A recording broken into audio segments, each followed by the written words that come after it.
काल एकत्र आंदोलन झालं। उबाठा आणि मनसेचं अट्ट्यावरून राज ठाकरेंना साथ घातला, एक आव्हान निर्माण करण्याचा मुंबईत प्रयत्न होतोय मनसे आणि उबाठाद्वारे। कोणाला आव्हान?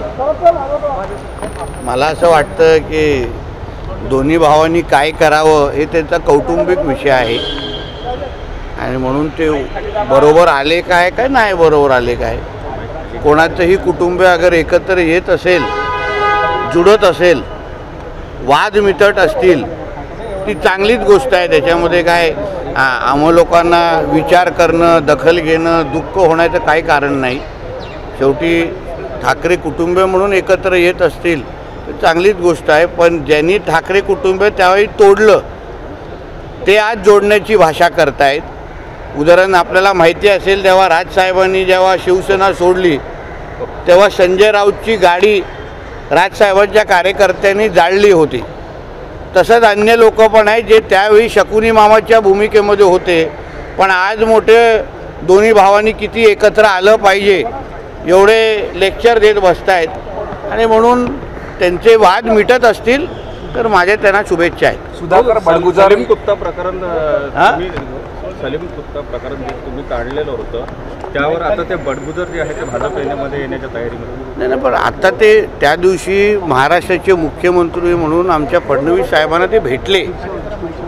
अधिकृत निर्णय असा काय झालेला असं माहीत नाही, पण शेवटी ते काय निर्णय घेतील त्याच्यानंतर प्रतिक्रिया देणं योग्य आहे। पण आता हकालपट्टी झालेली आहे, आत्ता त्याबद्दल मी थोडा अगोदर ऐकलेलं आहे, आता बघू। तेढ निर्माण झाली तर तुम्हाला ते त्यांच्याकडे असलेल्या अधिकाऱ्यांना कायद्यानं नोटीस देऊन चौकशीला बोलावतील। मुळामध्ये एका मोठ्या जबाबदार पदावर बसलेल्या व्यक्तीने जबाबदाऱ्यांनी भूमिका घेतलं पाहिजे असं मानणाऱ्यापैकी मी आहे। जेव्हा तुम्ही अल्पसंख्याचे जे काय महामंडळाचे अध्यक्ष असता तेव्हा खरं म्हटलं तर तुम्ही समाजाला, मुस्लिम समाजाला, अल्पसंख्याक समाजाला एकत्र कसं करू शकता, प्रबोधन कसं करू शकता, हिंदू मुसलमान कसं करू शकत नाही, ह्यावर खरं म्हटलं तर तुम्ही भूमिका मांडली पाहिजे।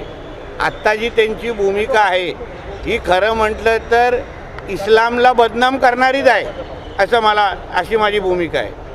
कारण का अशाच इको फ्रेंडली होळी करा, इको फ्रेंडली दिवाळी करा, फटाके मुक्त दिवाळी करा, असे असंख्य सल्ले हिंदू समाजाला दिले जातात।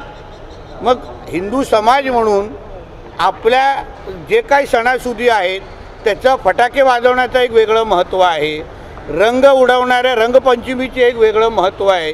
त्या सगळ्याला बाजूला ठेवून इको फ्रेंडली ड्राय होळी काय, फटाके न वाजवण्याची भूमिका हिंदू समाज घेतोच ना, तेव्हा आम्ही असं दुसऱ्या धर्माला नावं ठेवत बसत नाही, तेव्हा अशी जोर जबरदस्ती करत बसत नाही, तेव्हा हिंदू समाज कोणाला आपला धाक दाखवत नाही की हम लोग तो भी बकरा काटेंगे ही, असं आम्ही बोलत नाही।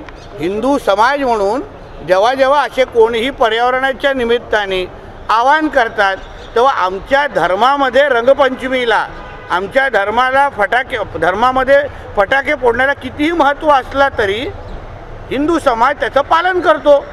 माझं म्हणणं आहे की तोच विचार मुसलमान समाजाने करावा, एवढी माझी स्पष्ट भूमिका, आमची सल्ला होता तो की जसं हिंदू समाज सगळ्यांचं ऐकतो, पर्यावरणवाद्यांचं ऐकतो, फटाके वाजवत नाही, रंगपंचमी खेळत नाही, तसंच अन्य मुस्लिम धर्माने अगर इको फ्रेंडली बकरी ईद केली तर त्याच्यामध्ये वाईट काय?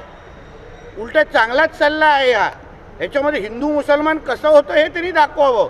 उलट जे काही तुम्ही विरोध करताय, इको फ्रेंडली जे सल्ले देताय, त्यांना जे काही तुम्ही नावं आणि शिव्या देताय, हिंदू मुसलमान जे करतायत ना, तुम्ही अप्रत्यक्ष पद्धतीने इस्लामच्या बाबतीमध्ये अजून गैरसमज पसरवताय की कोण अगर चांगला सल्ला देत असेल तर ते इस्लाममध्ये मान्य नाही, हेच ह्यांच्यासारखे लोक बाहेर येऊन दाखवत आहेत। त्यांनी असंही म्हटलं की तुम्ही फडणवीसांचं नाव चुकीच्या पद्धतीने कोट करता आणि महाराष्ट्र बर्बाद करायला तुम्ही महाराष्ट्रामध्ये अगर आपल्याला शांती आणि लॉ अँड ऑर्डर अगर आपल्याला कायद्याने सुव्यवस्था राखायचं असेल, आज बकरी ईदच्यामुळे असंख्य हिंदू समाजाचे राहणारे जे नागरिक आहेत ते अस्वस्थ आहेत.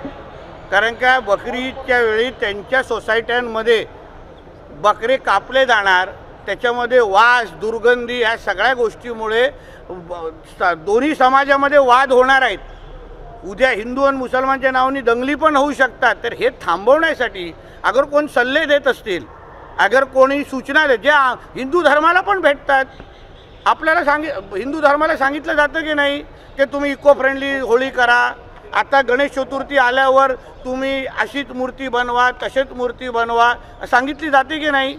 तर हिंदू समाज तेव्हा असं येऊन आक्रोश दाखवतो का, राग दाखवतो का, जोर जबरदस्ती करतो का?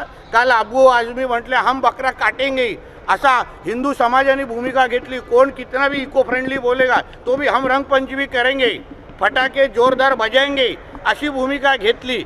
म्हणजे हिंदू धर्माची विशालता आणि महत्त्व ह्याच्यातून आपल्याला कळतं. आणि इस्लामबद्दल हे जे काही गैरसमज स्वतःच पसरवत आहेत, म्हणून कोण महाराष्ट्र बर्बाद करत आहे, कोण इस्लामबद्दल चुकीची माहिती पसरवत आहे आणि कोण फडणवीसांच्या नावाची बदनामी करताय ना, हे महाराष्ट्र खुल्या डोळ्यांनी पाहत आहेत. म्हणून मी ते शेवटी अल्पसंख्याकचे ह्याचे महामंडळाचे अध्यक्ष आहेत, त्यांना मी सल्ला देतो, तुम्ही विचारपूर्वक मी काय बोललो त्याच्याबद्दल विचार करा.